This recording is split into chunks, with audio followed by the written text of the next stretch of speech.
पाठ 18 अपठित पद्यांश unseen versus. अपठित पद्यांश पद्यों के वे अंश हैं जो पाठ्य पुस्तक से संबंधित नहीं होते हैं। अपठित पद्यांश छात्रों में भाव ग्रहण करने की क्षमता बढ़ाते हैं। इससे छात्रों की लेखन कला का विकास होता है, क्योंकि पद्यांश समझकर उन्हें अपने शब्दों में उत्तर देने होते हैं। अपठित पद्यांश हल करते समय ध्यान देने योग्य बातें। पद्यांश को 2 से 3 बार पढ़कर भाव ग्रहण करने का प्रयत्न करें। तदुपरांत प्रश्नों को पढ़कर पद्यांश में संभावित उत्तर की पंक्तियों को रेखांकित करें। प्रश्नों के उत्तर लिखते समय भाव को ध्यान में रखें। सरल एवं स्पष्ट भाषा तथा छोटे छोटे वाक्यों का प्रयोग करें। शीर्षक लिखते समय कोशिश करें कि वह छोटा और पद्यांश के मूल कथ्य से संबंधित हो। अपठित पद्यांश के नमूने। दिए गए पद्यांशों के आधार पर प्रश्नों के उत्तर पढ़िए। मन समर्पित, तन समर्पित और यह जीवन समर्पित। चाहता हूँ देश की धरती, तुझे कुछ और भी दूं।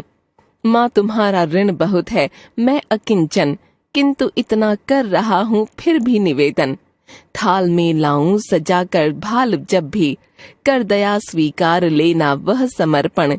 गान अर्पित, प्राण अर्पित, रक्त का कण कण समर्पित।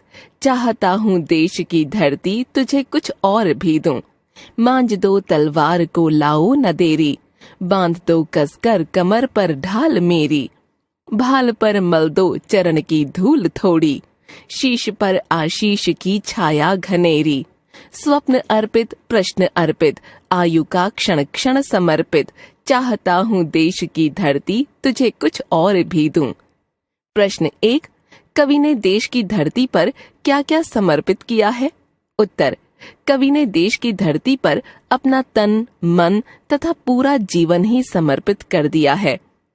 प्रश्न 2, कवि धरती माँ से क्या निवेदन कर रहा है? उत्तर, कवि धरती माँ से निवेदन कर रहा है कि हे धरती माँ, जब भी मैं थाल में अपना मस्तक सजा कर लाऊं, तब तुम मेरे समर्पण को स्वीकार कर लेना।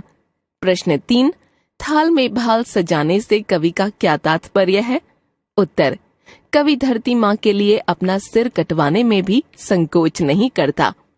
प्रश्न 4, धरती माँ पर अपना बलिदान देने के लिए अंतिम पद में कवि ने क्या कहा है? उत्तर, कवि ने कहा है कि मेरी तलवार को मांझ दो, अर्थात उसकी धार पैनी कर दो। कमर पर ढाल कसकर बांध दो तथा मस्तक पर मातृभूमि की धूल मल दो। प्रश्न 5, प्रस्तुत पद्यांश का उपयुक्त शीर्षक लिखिए। उत्तर, शीर्षक और भी दूं।